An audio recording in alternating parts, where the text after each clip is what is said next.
God is not a set of rules, right? Before I get into the video, just a quick disclaimer. Yes, I am outside. Yes, it's windy. Yes, it's hot out here. Yes, I'm baking. All that if in the third, it's windy, so you might hear the pages blowing too. But anyways, with that being said, we just gonna get straight into it regardless of, the other factors that might be playing into it, right? So, like I said, God is not a set of rules, right? Now, this is something I feel like particularly, not only with just, Generation Z today, but, just older and past generations and just, as people in general, right? I don't know, if I could speak for everybody, that's on the planet, obviously, but I feel like, naturally wired into our biology is, going about doing our own things and, on our own terms in our own way, right? We don't really want to follow after what somebody else says or listen to what somebody else says, what to do and how to do it and, which way we should do it, right? And I don't mean to say this in like a rebellious way or, oh yeah, humankind is just rebellious and we don't want to listen or do anything. But I mean, if we being honest, it's kind of like naturally just in our nature, right? We tend to want to do stuff that pleases us and that, favors us in our own way rather than doing something that could be for the betterment of ourselves or just going about, doing something in a better way in general, right? So that's why I say that. That's why I made the title, that way, because I feel like when it comes to serving God, when it comes to living for God and, walking with Him on a daily basis, we kind of can create this notion or this connotation that, oh yeah, God just has all these strict rules and you must do this and you must do that, and if you do that then it's a sin, and if you do that that's also a sin, and you're messing up and you gotta follow this and do this and this and that, right? It could come across as kind of daunting and kind of like constricting to some people, right? Because like I said, in our own, natural way of thinking, and just going about our doing what's best for us, we want to do it in our way. We want to do it in our way, on our terms, and whenever we feel like it, right? But obviously we can only lead ourselves, so far until we end up, on the roadblock or just leading ourselves down to destruction. So that's the reasoning behind why I made the title like that and why I say that, right? So, with that being said, I have a couple things written down here, bullet pointed down a couple notes, right? So, one thing I have written down, right? Why did God create rules for us, right? Why did He create the Ten Commandments? Why does He call us to live our life in a certain way? Why does He tell us to turn away from the things that we want, the flesh, and to live in the spirit and of the things that He called us to live by, right? And the reason I say this, or the reason that, we have these rules in general, is because of the fall, right? So if you don't know the fall, that is a chapter that consists of in Genesis 3, right? So the fall consists of Adam and Eve in the first sin being committed, right? God told them to not eat from the fruit of the tree of life and of knowledge, right? And Eve being rebellious, was in our nature, in our natural born nature, right? She goes ahead and eats the fruit from the tree in general, right? Being persuaded by Satan in the form of a serpent, right? She is persuaded by Satan to then eat the apple, saying it won't cause any harm, she won't die, they won't die. And she, goes ahead with that and eats the apple and then persuades Adam to eat the apple also, right? So ever since the first sin, the sin of those two being committed, right? sin has been something that humanity has been, in a chokehold by. Sin is something that we have all dealt with and that we have all been a slave to, right? And going on further along the lines, we have, the work of Jesus dying on the cross for us to be forgiven of those sins and being reconciled as being the final sacrifice, right? In order to reconcile us with God and to make us right with the Lord, right? But that could be, a whole nother topic for another video, right? But ever since the fall in Genesis chapter 3, like I said, with the first sin being committed by Adam and Eve, we have lost our relationship with God, right? We have fallen, out of relation with God, and we have fallen out of closeness with God, right? And the reason why God creates all these rules and ordains all these rules and regulations for us is for us to be reconciled with Him again, for us to be able to be in closeness with Him again, right? It's not just, a strict, stern set of rules just to, hover over us and, have His thumb pressed down on us to always, make sure that we know our place and we are unworthy. No, it's a distinct reason and it's a distinct purpose to why God has created those rules and created these rules for us to, live in this certain way, and it's for us to be, reconciled with Him and for us to be in closeness with Him again, right? So with that being said, you may be wondering, you may be asking, well, what are these rules? What are these things that God has ordained and regulated for us to live by, right? And that is the 10 Commandments, right? I'll just pop it up right here on the side. The 10 Commandments is the rules that God has ordained and regulated for us to live by, right?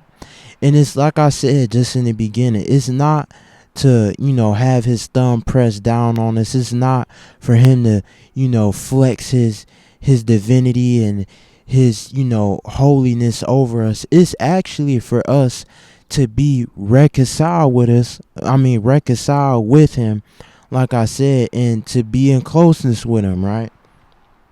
And it's not only that, but it's for us to have a blueprint, to have a callback to what it is, to how we should live like in order to serve God and in order to please God, right? It's a set of rules in order for us to live in holiness because God calls us to live in holiness, right? Leviticus chapter 20, verse 26. You must be holy because I, the Lord, am holy. I have set you apart from all other people to be my very own, right?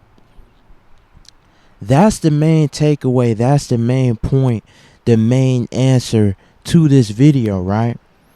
Of God not just being a set of rules, right? He calls us to live this way, to keep His commandments, and to live in this way. That way we could be called into holiness, right? We are created in the image of God, right?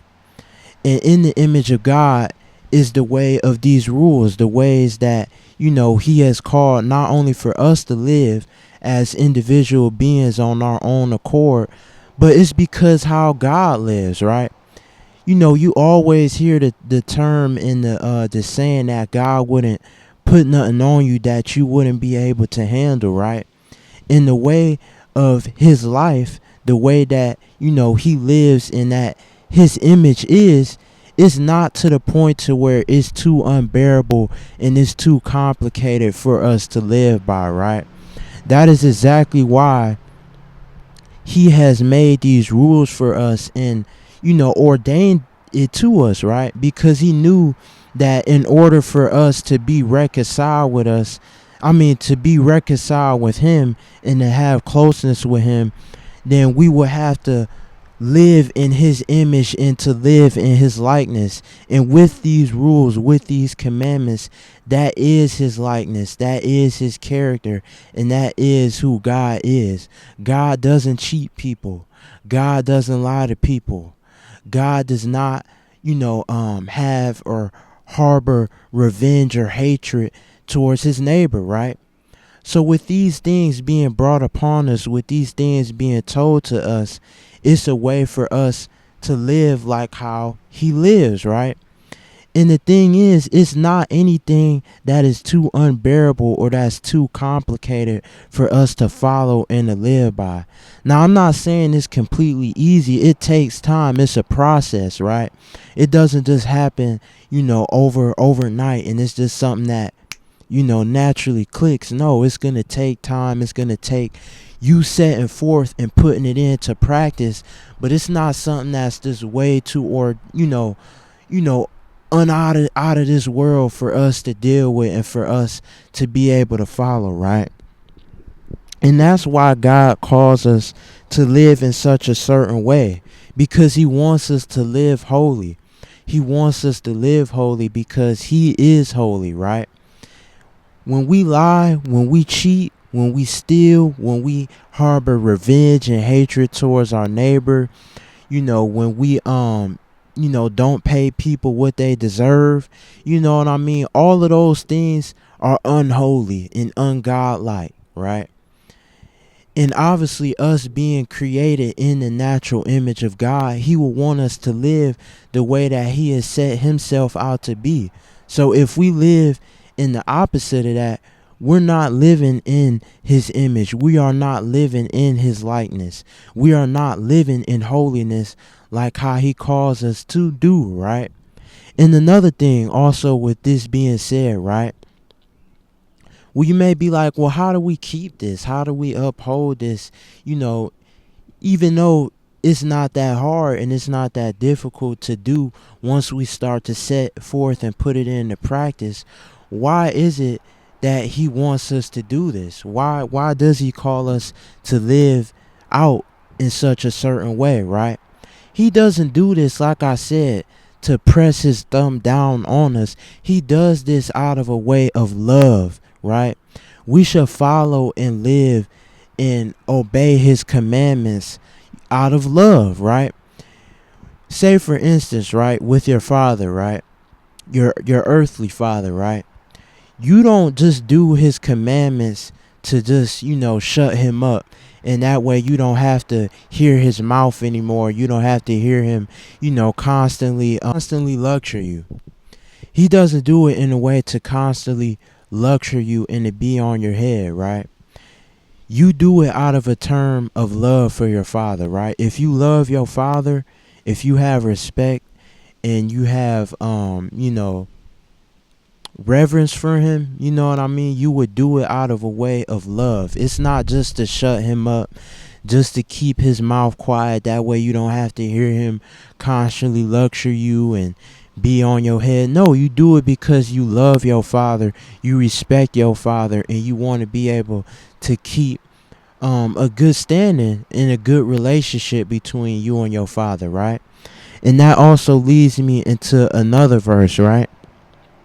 John chapter 14, verse 15. If you love me, obey my commandments, right? You know what I mean? We tend to overcomplicate it. We tend to overthink it, and we tend to think of it as such a way that's, just so difficult. I can't live that way. I'm dirty, man. I like going to the club. I like getting lit. You know what I mean? I like sleeping around with, a whole bunch of women. How could I live this way? It's too hard. It's not a part of who I am.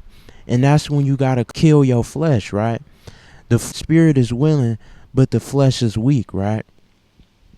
And it's a constant battle on a daily basis for us to kill our flesh and to live in the spirit, right? He does these, we supposed to do these things out of love for God, to do it out of reverence for him, not out of a way for us to just, let me do this so he don't get mad at me, or let me do this so he don't strike me down, or let me do this so I'm on his good side, and I ain't on his bad side, so I don't go to hell. No, you're supposed to do it out of a way of general love and reverence, and and sovereignty for God, right?